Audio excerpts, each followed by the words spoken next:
Hello class 8th student. पिछले video में हमने समास के बारे में जाना और समझा।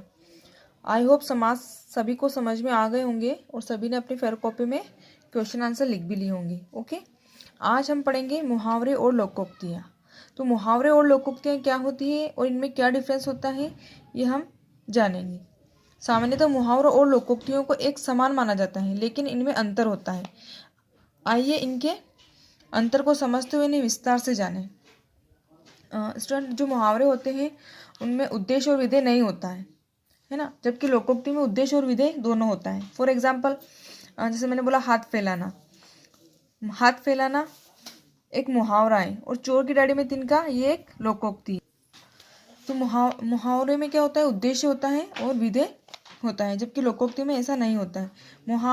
अब आप सोचेंगे कि उद्देश्य और विधेय क्या चीज़ है। तो उद्देश्य वाक्य का कर्ता होता है, जो सब्जेक्ट होता है उसे हम उद्देश्य कहते हैं, और जो विधेय होता है वो प्रेडिकेट होता है। जैसे फॉर एग्जाम्पल, जैसे मैंने बोला कि राम पढ़ता है ना, तो राम क्या है, उद्देश्य, और पढ़ता है क्या होगा, विधेय होगा। ओके, ये आपको समझ में आ गया, उद्देश्य और विधेय। उद्देश्य मतलब वाक्य का जो कर्ता होता है उसे उद्देश्य कहते हैं, और विधेय जो प्रीडिकेट होता है उसे हम विधेय कहते हैं। जैसे राम पढ़ता है में राम उद्देश्य है और पढ़ता है क्या होगा, उसका विधेय होगा। तो मुहावरे में उद्देश्य एवं विधेय नहीं होता है, जबकि लोकोक्ति में उद्देश्य और विधेय दोनों होते हैं। एक तो ये आपको समझ में आ गया होगा। दूसरी थिंग ये है कि अगर वाक्य के अंत में ना जुड़ा हो तो मुहावरा होगा, और अगर न जुड़ा हो तो वो लोकोक्ति होगी। जैसे कलम तोड़ना, तो कलम तोड़ना क्या होगा, एक प्रकार से कलम तोड़ना मुहावरा हुआ है ना। उल्टी गंगा बहाना ये भी एक मुहावरा है। आग में घी डालना ये भी एक मुहावरा है।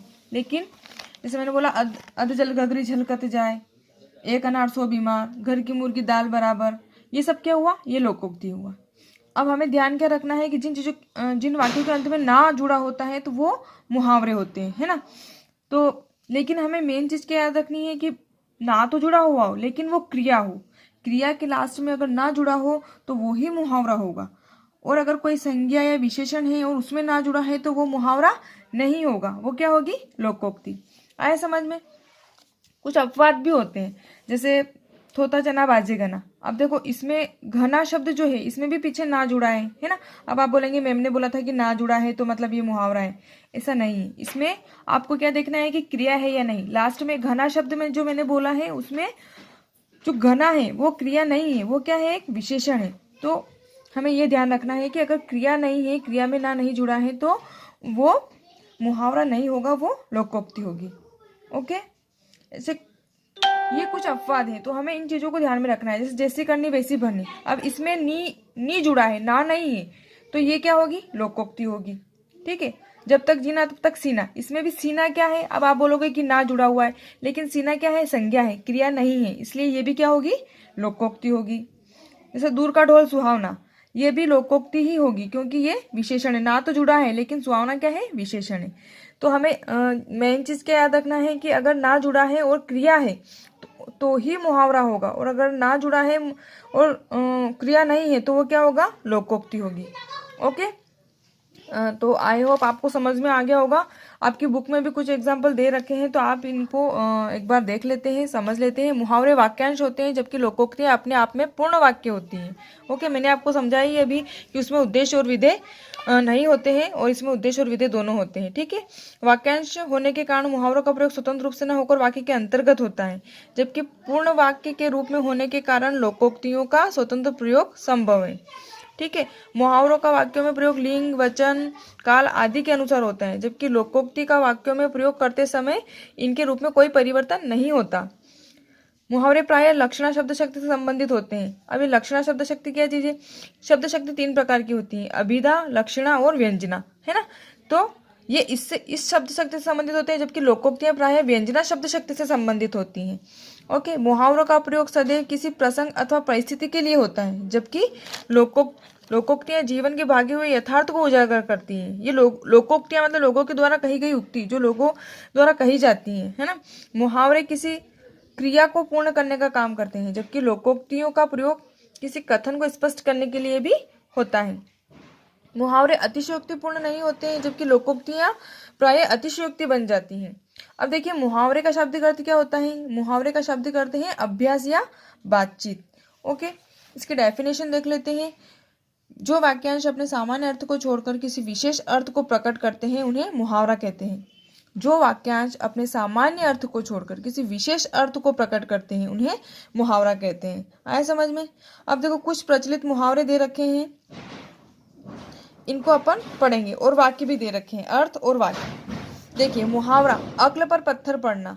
अब इसमें देखना पढ़ना, पढ़ना क्या है, क्रिया भी है और वाक्य के अंत में इसमें न जुड़ा हुआ है, तो ये क्या होगा, मुहावरा। इसका अर्थ क्या होगा, बुद्धि भ्रष्ट होना। ओके, और इसका वाक्य प्रयोग किस प्रकार से करेंगे। नवीन की अक्ल पर पत्थर पड़ गया है, इसलिए वह परीक्षा की तैयारी करने के बजाय हमेशा इधर उधर घूमता रहता है। अक्ल पर पत्थर पड़ना मतलब अक्ल पे पत्थर नहीं गिरा दिया किसी ने, इसका मतलब, इसका अर्थ ये हुआ है ना, सामान्य अर्थ, ये अपन ने पढ़ी ना, सामान्य अर्थ को छोड़कर किसी विशेष अर्थ को प्रकट कर रहे हैं, तो इसका विशेष अर्थ, इस जो ये जो लाइन है, इसका अर्थ ये है कि बुद्धि भ्रष्ट होना। और इसका वाक्य प्रयोग इस प्रकार से किया जाएगा कि नवीन की अक्ल पर पत्थर पड़ गए हैं, इसलिए वह एग्जाम की तैयारी नहीं कर रहा है। अंग अंग मुस्काना। अब मुस्काना देखो, इसमें भी ना जुड़ा है, बहुत प्रसन्न होना। इसका वाक्य प्रयोग किस प्रकार से होगा, पास होने की खुशी में आज तो सौरभ का अंग अंग मुस्कुरा रहा है। ओके, इधर उधर की हाँकना, बहुत गप्पे मारना। रंजन की बात पर कोई विश्वास नहीं करता क्योंकि वह इधर उधर की बातें हाँकता रहता है। ओके, अब देखिए घोड़े बेचकर सोना, इसमें भी ना जुड़ा हुआ है, इसमें भी ना जुड़ा हुआ है। दुम दबाकर भागना, इसमें घोड़े बेचकर सोने का अर्थ क्या हुआ, गहरी नींद सोना। और वाक्य प्रयोग किस प्रकार होगा, रामलाल की सारी फसल जलकर खाक हो गई और वह अपने घर में घोड़े बेचकर सो रहा है। दुम दबाकर भागना का अर्थ क्या हुआ, डर कर भाग जाना। पुलिस को देखकर चोर दुम दबाकर भाग गए। ठीक, तो आई होप आपको मुहावरे समझ में आ गए होंगे। अन्य मुहावरे, ये बहुत सारे मुहावरे आपकी बुक में दे रखे हैं, आपको सभी को ये पढ़ना है और इनका अर्थ भी समझना है। सब अपने अपनी बुक्स में ये रीडिंग लगाएंगे। ओके, जैसे कीचड़ उछालना, दोषारोपण करना, सिर चढ़ना, पत्थर की लकीर, चादर तानकर सोना, है ना, इस प्रकार से। ठीक, आगे लोकोक्तियां। ठीक, लोकोक्ति का शाब्दिक अर्थ क्या होता है, लोक प्रसिद्ध उक्ति या कथन। लोकोक्ति का शाब्दिक अर्थ होता है लोक प्रसिद्ध उक्ति या कथन। लोक द्वारा कही गई उक्ति को लोकोक्ति कहते हैं, इसे कहावत भी कहा जाता है। लोगों द्वारा कही गई उक्ति मतलब लोगों द्वारा कही गई बात को हम लोकोक्ति कहते हैं और इसे कहावत भी कहते हैं। ओके, अब देखते हैं लोकोक्तियां, अर्थ और उनका वाक्य प्रयोग। लोकोक्तियां हैं, अकेला चना भाड़ नहीं फोड़ सकता। अकेला व्यक्ति कुछ नहीं कर सकता, इसका अर्थ क्या होता है, अकेला व्यक्ति है वो एक इंसान कुछ भी नहीं कर सकता है। और इसका वाक्य प्रयोग इस प्रकार से होगा कि तुम अकेले उस संस्था का भार नहीं संभाल सकते, क्या तुम नहीं जानते अकेला चना भार नहीं फोड़ सकता। ओके, नेक्स्ट है खिसियानी बिल्ली खंबा नोचे। अपनी असफलता का गुस्सा दूसरों पर निकालना, है ना। लोकोक्ति का अर्थ क्या हुआ, अपनी जो असफल हो जाते अपन तो अपन क्या करते हैं कि गुस्सा दूसरों के ऊपर निकालते हैं, तो उसको क्या बोलते हैं, वो लोकोक्ति में बोलते हैं कि खिसियानी बिल्ली खंबा नोचे। इसका वाक्य प्रयोग इस प्रकार से होगा कि शर्मा जी बॉस को तो कुछ नहीं कह पाए, अब फाइलें फाड़ रहे हैं, ठीक ही कहा गए हैं कि खिसियानी बिल्ली खंबा नोचे। नेक्स्ट है हाथ कंगन को आरसी क्या, मतलब प्रत्यक्ष को प्रमाण की आवश्यकता नहीं होती। यदि तुम्हें सत्यम की बात पर विश्वास नहीं है तो स्वयं वहां जाकर सच का पता कर लो, हाथ कंगन को आरसी क्या। नेक्स्ट है काला अक्षर बेस बराबर, बिल्कुल अनपढ़ व्यक्ति जो कुछ भी नहीं जानता उसको बोलते हैं काला अक्षर भेस बराबर। महेश यह पत्र नहीं पढ़ सकता, उसके लिए तो काला अक्षर भेस बराबर है। नेक्स्ट, धोबी का कुत्ता न घर का न घाट का, दोनों ओर से निराशा। नीरज के नौकरी छोड़कर व्यवसाय शुरू किया, अब उसका व्यवसाय भी ठप हो गया। यह तो वही बात हुई कि धोबी का कुत्ता न घर का न घाट का। ओके, तो स्टूडेंट आपकी बुक में कुछ लोकोक्तियाँ भी दे रखी हैं, तो आपको ये भी पढ़ना है और इनके अर्थ दे रखे हैं, तो ये आपको अपनी बुक में देख के पढ़ के समझना है। ओके, जैसे आप भला तो जग भला, यदि हम अच्छे हैं तो सब हमारे साथ अच्छा ही व्यवहार करेंगे। ये आपको अच्छे से रीड करना है, सारी यहाँ तक आपको रीड करना है। ओके, उसके बाद में निम्नलिखित प्रश्नों के उत्तर दीजिए। मुहावरे से आप क्या समझते हैं, मुहावरे और लोकोक्ति में अंतर स्पष्ट कीजिए, है ना। ये मैं आपको पीडीएफ अभी सेंड कर रही हूँ, तो आप अपनी कॉपी में लिख लीजिएगा। ओके, उसके बाद में निम्नलिखित मुहावरों का उनके उचित मिलान कीजिए। निम्नलिखित मुहावरों का उनके उचित अर्थ से मिलान कीजिए, है ना। तो ये भी आपको पीडीएफ सेंड कर रही हूँ, आपको फिल करना है। और ये भी आपको आओ करे 8 निम्नलिखित लोकोक्तियों को पूरा कीजिए, ये आपको करना है। और निम्नलिखित लोकोक्तियों के उचित अर्थ लिखिए, ये इनके अर्थ आपको सामने ही लिख लेना है। ओके, एक साथ दिए गए मुहावरों और लोकोक्तियों को अलग अलग कीजिए। तो स्टूडेंट मैं आपको इसका पीडीएफ अभी सेंड करती हूँ, तो आप अपनी फेयर कॉपी में लिख लीजिएगा। और आपकी प्रैक्टिस बुक दे रखी है, this is your practice book. यहाँ तक आपने कल कर लिया होगा जो मैंने होमवर्क दिया था, है ना। आज आप मेरी बारी 2, मेरी बारी 3 ये दोनों कंप्लीट करेंगे और पीडीएफ बना के मुझे सेंड करेंगे। यहाँ तक आपको अपनी बुक कॉपी में फिल करना है, ठीक।